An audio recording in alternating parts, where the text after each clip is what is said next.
La humanidad se ha planteado para el año 2050 un reto muy importante, que es disminuir la temperatura global en 1,5 grados. Esto implica que vamos a tener que conseguir unas emisiones netas cero de CO2 para este año. Más o menos este reto se han ido adscribiendo casi todos los países con distinto grado de implicación.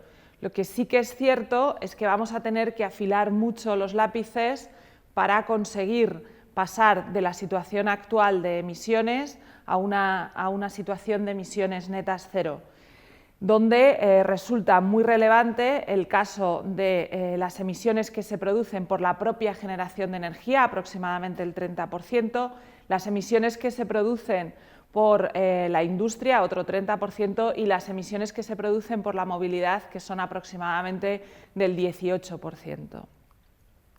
Mi nombre es Pilar Molina y soy socia fundadora y directora de la empresa Epic Power. Voy a tratar de analizar unas claves de por qué creo que la electrónica de potencia es relevante en todo este futuro inmediato que tenemos por delante. En primer lugar, me gustaría describir qué es la electrónica de potencia. La electrónica de potencia es la disciplina de la ingeniería que trata de la aplicación de la electrónica a la conversión entre distintas formas de energía. Desde una generación a una serie de cargas necesitamos convertir esa energía, eso se hace por medio de un sistema electrónico y a través de, obviamente, un control. El sistema electrónico normalmente incorpora distintos componentes, siendo uno de los más relevantes los semiconductores de potencia, que es conocido que en estos momentos están en el ojo del huracán por la falta de algunos de estos componentes. La electrónica de potencia realmente surge a lo largo de los años 50, cuando se desarrollan los semiconductores de potencia, pero ya proviene de más atrás. Un poco de historia es siempre importante, donde uno de los primeros compromisos entre las conversiones de energía surgen en las primeras etapas de la electrificación a finales del siglo XIX. Aparece una controversia interesante en la historia de la técnica, lo que se conoce como la Guerra de las Corrientes, que enfrenta, por un lado, a los intereses de Westinghouse, para quien a veces trabajaba el científico Tesla, frente a los de Edison en cuanto a la forma de distribuir la energía eléctrica. Por un lado, Westinghouse abogaba por la distribución en alterna, frente a Edison, que abogaba por una distribución de energía en continua. Ambos tienen ventajas e inconvenientes, estas formas de distribución.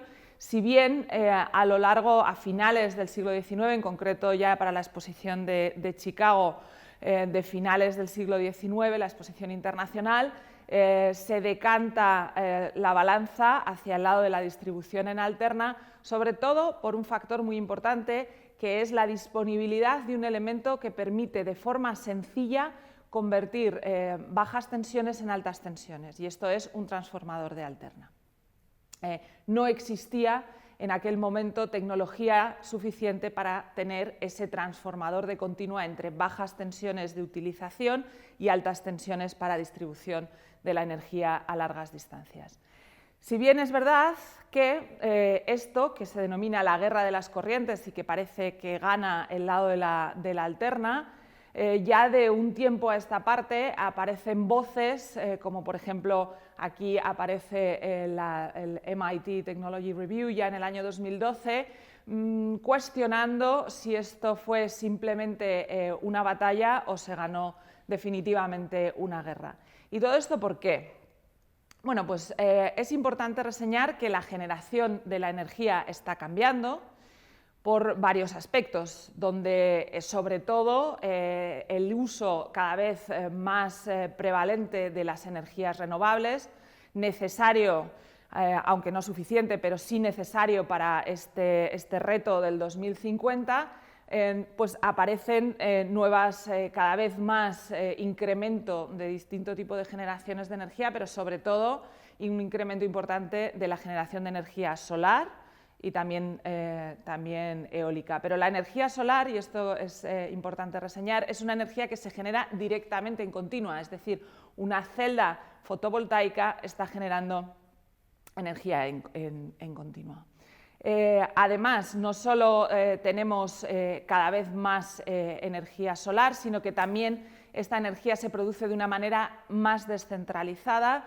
Un estudio de Bloomberg ya del año 2017 indicaba que el grado de descentralización es cada vez mayor, sobre todo en algunos países, donde la descentralización se refiere a la capacidad no central de generar la energía.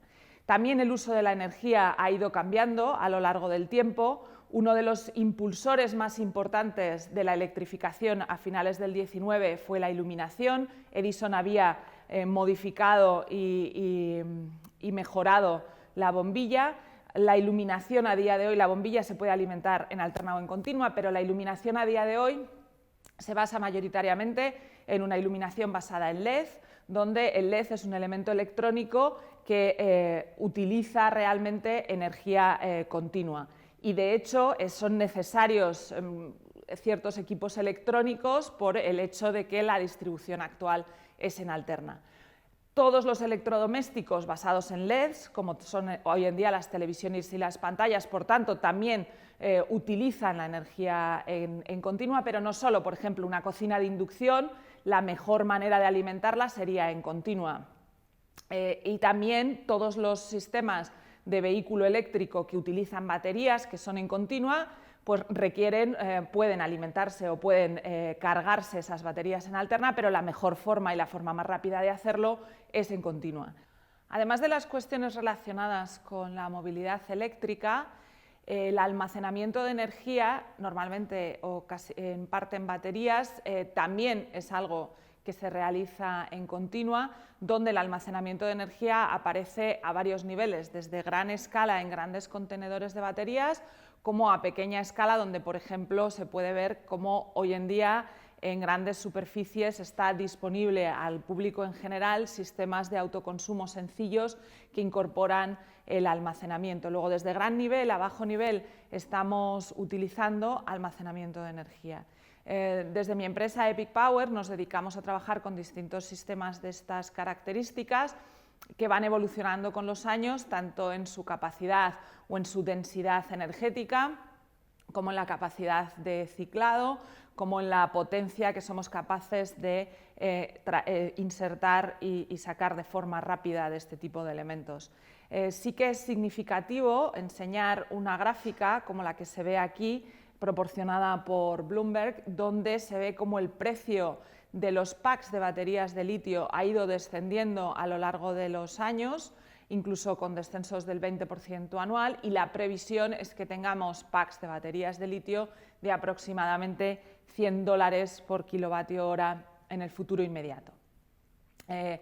También se habla y también resulta importante reseñar la necesidad de incorporar el hidrógeno como vector energético en este escenario, donde el hidrógeno se puede generar de distintas maneras. Si proviene de energías renovables se le denomina hidrógeno verde, pero en cualquier caso para generar hidrógeno se hace a través de electrolizadores y estos electrolizadores requieren de nuevo unas tensiones continuas, es decir, energía también en continua. Todo ello hace que realmente estemos constantemente y de manera, en algunos casos, innecesaria, haciendo conversiones entre energía de continua a energía alterna y, de nuevo, de energía alterna a energía en continua. ¿Tanta conversión es necesaria?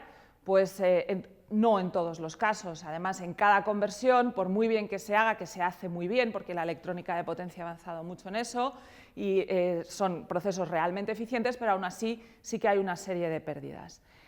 ¿Por qué apostamos nosotros? Pues nosotros en Epic Power creemos que el futuro es mucho más en continua de lo que es ahora, aunque es cierto que la energía en alterna va a seguir existiendo. Nosotros creemos en un futuro en continua y por eso hacemos unos elementos o construimos unos elementos que se denominan convertidores de continua en continua, es decir, transformamos un tipo de energía en continua en otro tipo de energía en continua. Y eso lo hacemos de manera bidireccional, es decir, podemos intercambiar fuentes y cargas. Lo que en un momento determinado puede ser una fuente de energía, en otro momento puede convertirse en una carga. Luego, en un lado podemos conectar una serie de elementos y podemos conectar esos elementos también a otro de los lados. ¿Cómo lo hacemos? Pues lo hacemos para distintos niveles de potencia, lo hacemos para distintos niveles de parámetros o distintos valores de parámetros eléctricos en la entrada y en la salida, y lo podemos hacer con distinto tipo de características. Y si no lo tenemos, podríamos hacerlo. En eso trabajamos en nuestra empresa Epic Power, en hacer convertidores bidireccionales de continua a continua. ¿Y dónde los aplicamos? ¿En qué industrias o en qué sectores están siendo aplicados? Pues uno de ellos, relevante para nosotros, es para hacer sistemas de recuperación de energía en ascensores y en grúas o en otros sistemas de elevación industrial. Almacenamos la energía de la frenada en unos ultracondensadores o supercondensadores y lo devolvemos al propio sistema, redundando en mejoras en la eficiencia energética de esos sistemas. Utilizamos conversores bidireccionales para hibridar distintas químicas de baterías. ¿Y esto para qué sirve? Pues esto sirve para mejorar la vida y el retorno de la inversión de esas baterías. De baterías de plomo mejoramos mucho la vida de las mismas utilizando un poquito de baterías de litio, alguna tecnología de litio, y mejorando la disponibilidad y la autonomía de los sistemas, por ejemplo, en este caso en un sistema off-grid de metrología crítica. ¿Dónde más? Se habla de las comunidades energéticas, que son pequeñas comunidades residenciales o militares o de algún otro tipo que pretenden ser resilientes, que pueden compartir la energía. Puede ser razonable en pequeñas comunidades hacerlo en continua y compartir, generar y almacenar para esa comunidad energía en continua, y allí estamos también presentes y trabajando. También en la generación de hidrógeno verde directamente desde paneles solares al electrolizador sin innecesarias conversiones intermedias, y en otras muchas aplicaciones, conversores bidireccionales para utilizar los vehículos eléctricos como batería de soporte, en la electrificación de los barcos, de distinto tipo de barcos, tanto de recreo como pesqueros como otros, en otros sistemas industriales como los AGVs, o para hacer testeo de baterías a gran escala.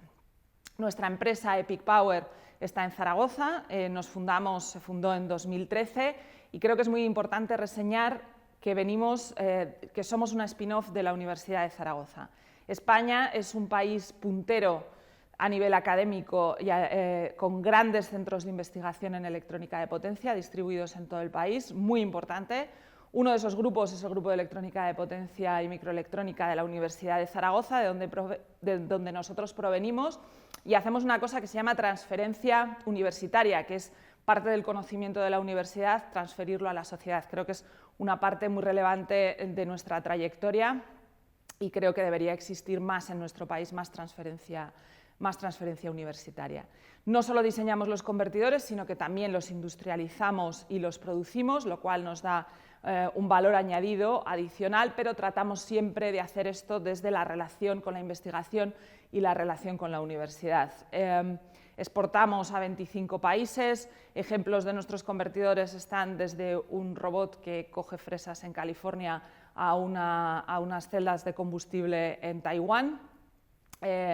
Trabajamos intensamente en este campo de la electrónica de potencia, y sin más me gustaría concluir mi presentación repasando que el reto del 2050 va a necesitar necesariamente de la electrónica de potencia, de la conversión entre continua y continua, y que trabajaremos en ello desde nuestro país, desde el valor añadido que nos da la investigación y el trabajo conjunto entre la universidad y la industria. Muchas gracias, y gracias a eTalks por la oportunidad de participar en estas charlas.